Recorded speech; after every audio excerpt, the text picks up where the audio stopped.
Hey everyone, and welcome back to my channel. This is video 6 in a 7-part series, kind of, leading up to National Novel Writing Month, where I talk about my experience writing and fan fiction and everything else, really. I don't know, it's kind of a mixed bag.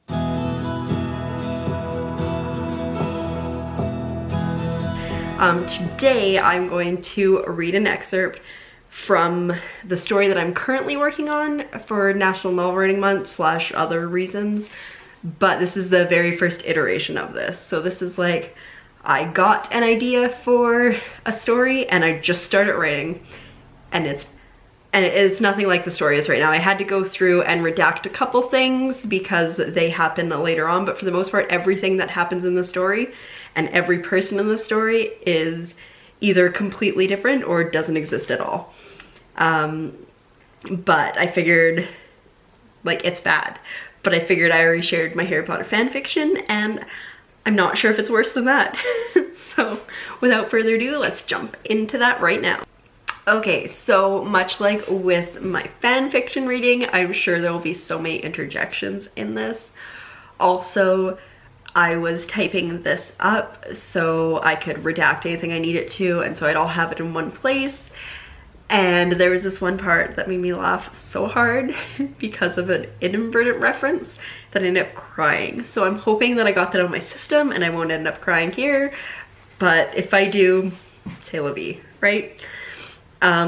Also, it's just so funny because the main character's name is completely different now, but we're just gonna go with it. It wasn't a good name at the time. Not a good name now, but her present name is good, except she doesn't have a last name. It's not important, right? But I'm gonna stop rambling now and we're gonna get into this.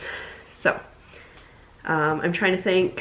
Yeah, this is the first thing I ever wrote, so this was where the story started initially, and it is just like crazy exposition right from the get-go, and I hate it. But let's go. Lacey Winters gazed intently at her computer screen as the video conversation window popped up. Upon seeing it, she sat up and brushed her auburn bangs from her eyes to show that she was serious, calm, and collected. How does doing that show that you're calm and collected? At just 21 years old, Lacey was the youngest operative in the Carrington Institute, an espionage firm that had recruited her just over a year ago. The stern-looking older man who had just popped up on her computer screen was her boss. "Good morning, sir," Lacey said, inclining her head slightly as she spoke. "Good morning, Lacey," the man, most commonly known as Lucan, replied briskly. Do you know why he's most commonly known as Lucan? Because that's his name.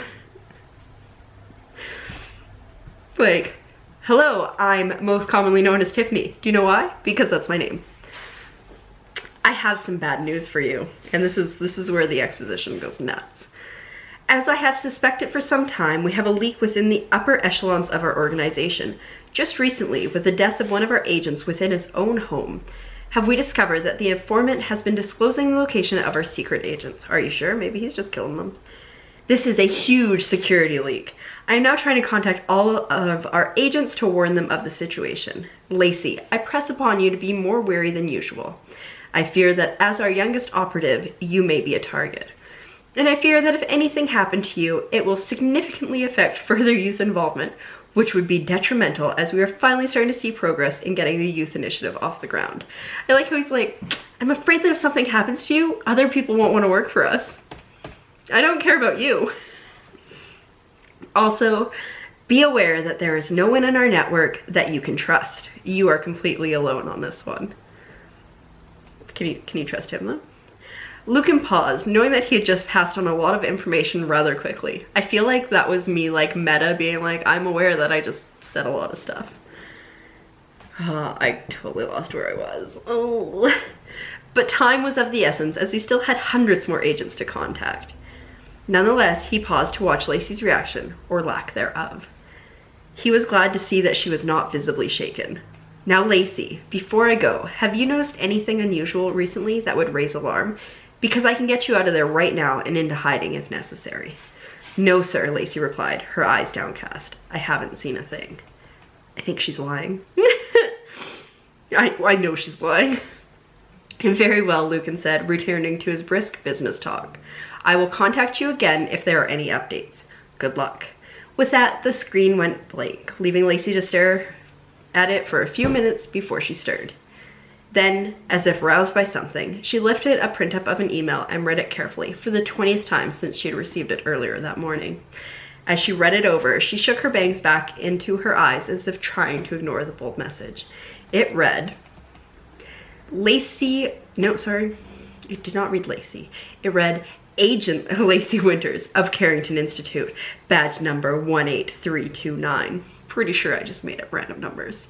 Resident of 431 Leslie House, definitely just made that up. University of blank. I didn't even have a university that she attended at the time. When you are alone, we are coming for you.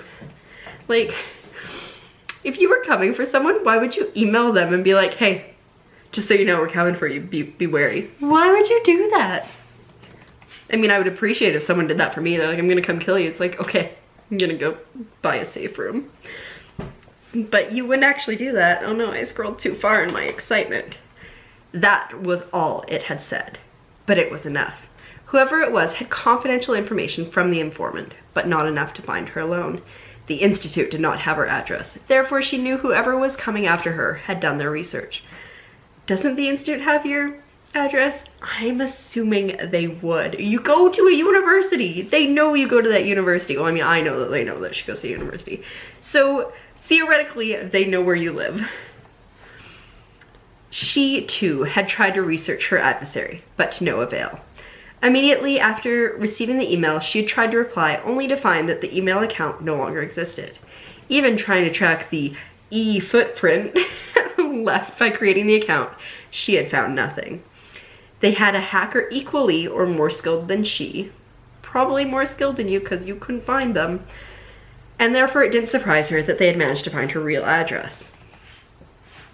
After reading over the email once more, as if it's not like it's a very in-depth email, it's like 3 lines. Why'd you need to read it so many times? Lacey sighed and put it down. For all she knew, these people were coming for her now as she was alone in her room. She had formulated a plan before speaking with Lucan, but she knew she had to act fast. And here's where it gets like, this just starts to just go downhill. Like, it was all right, but now it's going. Firstly, she securely passworded her computer, even though she knew that someone of their hacker's caliber could easily crack it. She hoped her entrenched security would realize it was being hacked and wipe the hard drive fast enough so they couldn't recover anything. When I was typing this up, I tried to keep all the errors in it, like things like realized when it shouldn't be. So I tried not to modify it. This is just straight up how it was in the notebook. Next, Lacey packed her backpack with the essentials: a knife, a rope, flashlight, cell phone, and small portable computer, and $500 cash. You know, like those computers that you could like flip up back in like years ago? I think like HP had one. You just like flipped up the screen and then you had the keyboard underneath. I thought they were cool, so my hacker girl had one. She wasn't sure if she was going to have to make a run for it. You probably are. I mean, at this point, I'd be like, time to run. But she knew that that would be enough cash to get her started until she could hopefully contact the Institute. However, she wasn't sure if it was safe to either contact the Institute or head to one of the safe zones in her area. I think it was supposed to be safe homes or safe houses. She wasn't too concerned though, because she knew how to survive on the streets. But this time, her life might depend on it. Pretty sure when she was living on the streets before, her ability to live on the streets, like her life depended on that. But this time it's much more serious. Once her bag was packed, she left her room and locked the door behind her, then headed down the corridor to the lounge in hopes of finding some of her friends. She was in luck. In the lounge were her good friends, Kara Littleton, Jake Evans, and Milo Blank. Never gave him a last name. All with books spread out in front of them. So this is where I find it's funny. She's like, oh my god, somebody's gonna come and try to kill me. I need to go find my friends. And then I need them for reasons, which we'll get into. Hey guys, Lacey said, entering the lounge. What's going on? She continued, trying to sound as lighthearted as she could. And she like really, as it goes on, it seems like she's not at all concerned about a threat facing her. Studying, Jake replied almost inaudibly, for the computer science midterm. Or trying to, Kara cut in, but I think it's draining the life out of us. Milo was its first victim, she said, gesturing to his unconscious form. And I think Jake is next. The poor thing, Lacey said as she watched Jake slowly slip away. But I think I can solve your problems. It makes no sense. How? Jake asked, trying to keep his eyes open. Well, studying in the lounge never works because you associate it with relaxing. I need to study for the midterm myself. And if we head to the library, where I'm going anyways, I think you'll find that you'll be more productive. Somebody's trying to kill me? I'm gonna go to the library. All right, I'm game. Oh no, here comes the part where I laughed and then cried. All right, I'm game, Jake said, quickly standing up and clapping his hands to wake himself up. At the same time, Milo snapped too and sat bolt upright from the clap. It's like from the clap, not from the STD. Should have been from the noise or from the sound. And, okay, but I got through that one.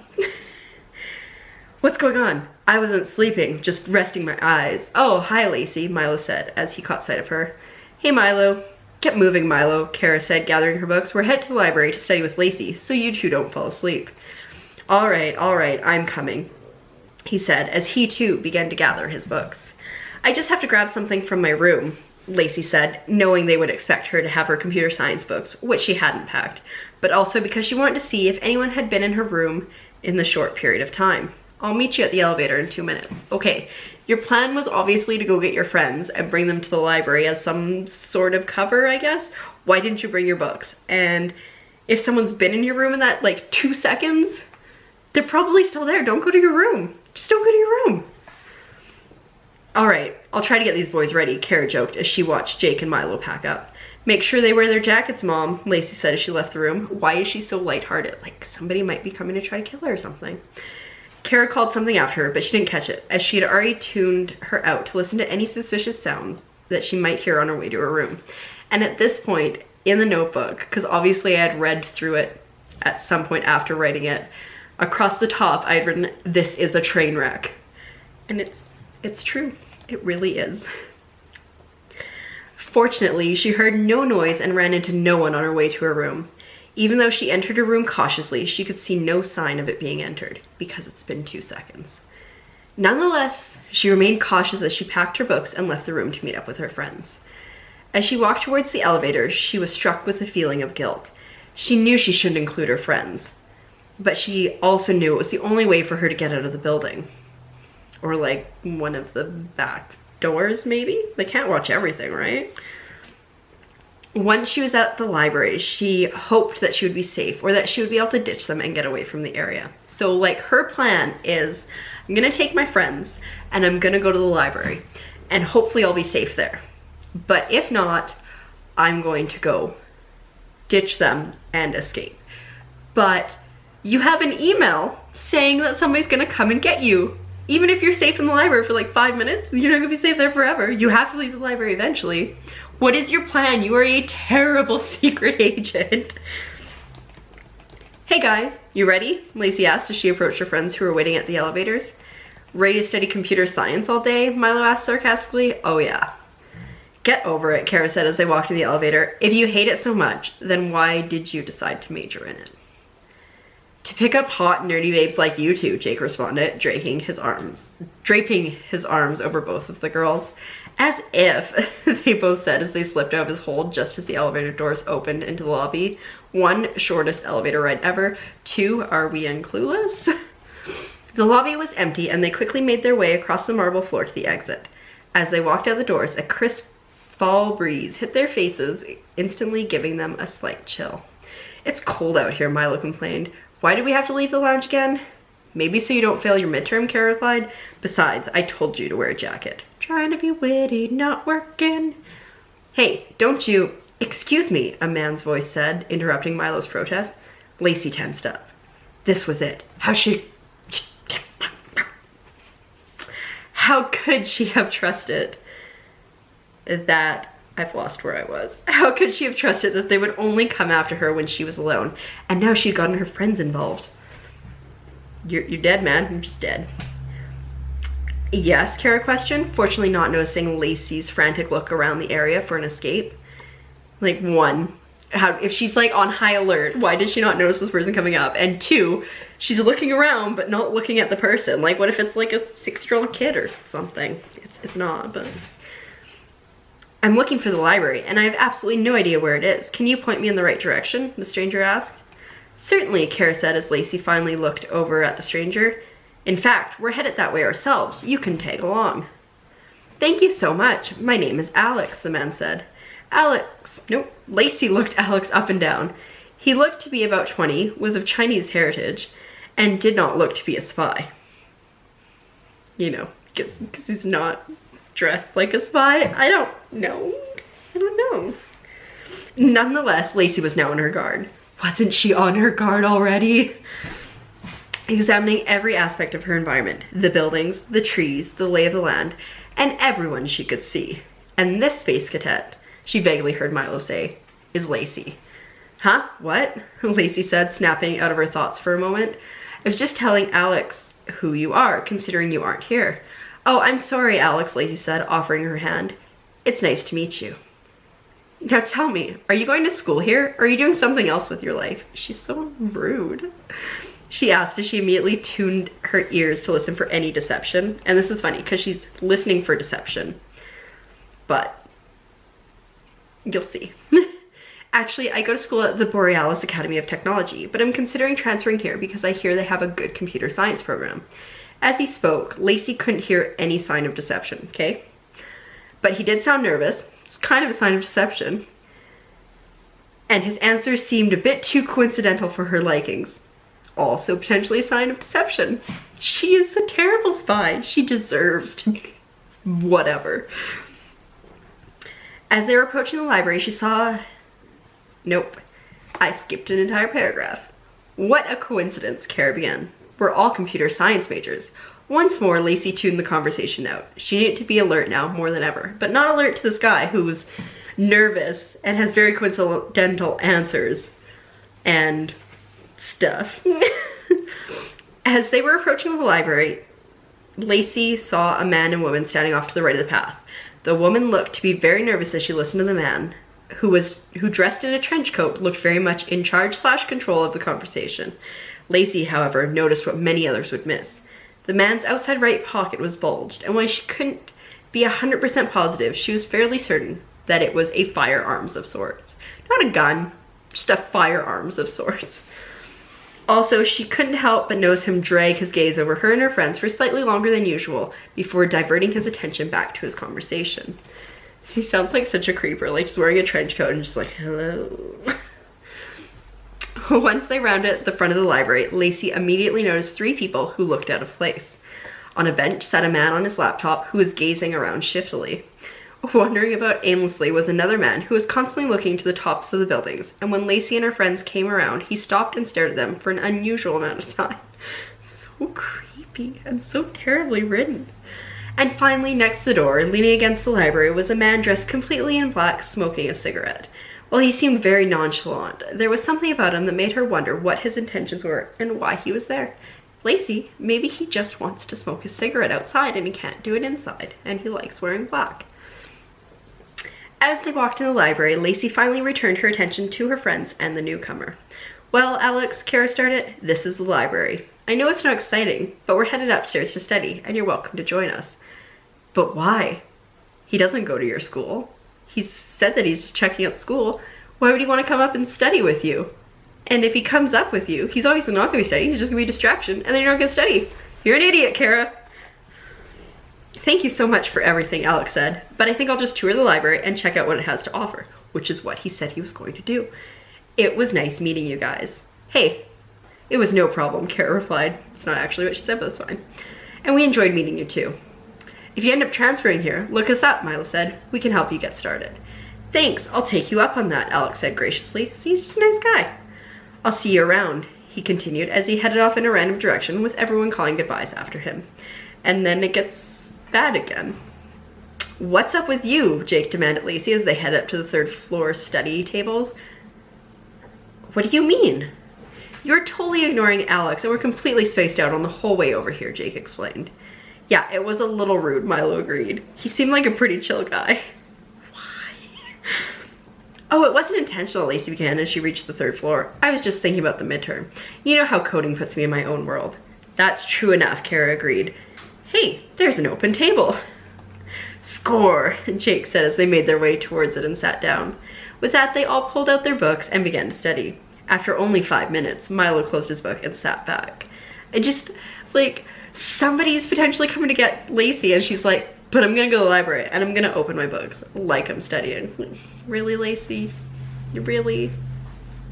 She's a really bad agent. Maybe it's a good thing that the youth initiative gets cut.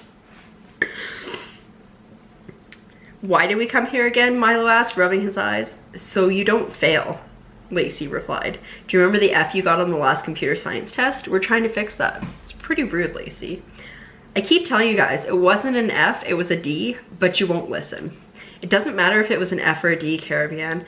"It still wasn't a pass." Why are they so mean? They're all supposed to be friends. "Why can't you guys get over it?" And then the fire alarm goes off and it just says the fire alarm goes off, drowning out Milo's indignation. "Seriously?" Jake yelled over the ring. "A fire alarm in the library? I never thought I'd see the day." "It's something that you've thought about?" "Well, this is it, and we'd better get going," Kara said as she stood up and began to walk away. "Lacey," she said, turning back. "Lacey, fire alarm, let's go." Lacey heard Kara, but she was slightly in shock. It wasn't a real fire alarm, she realized, knowing that she had more or less walked into a trap. It was them. As she ran through all her options in different scenarios, she finally responded to her friend's words. "I'm coming," she said, shouldering her backpack and making after her friends.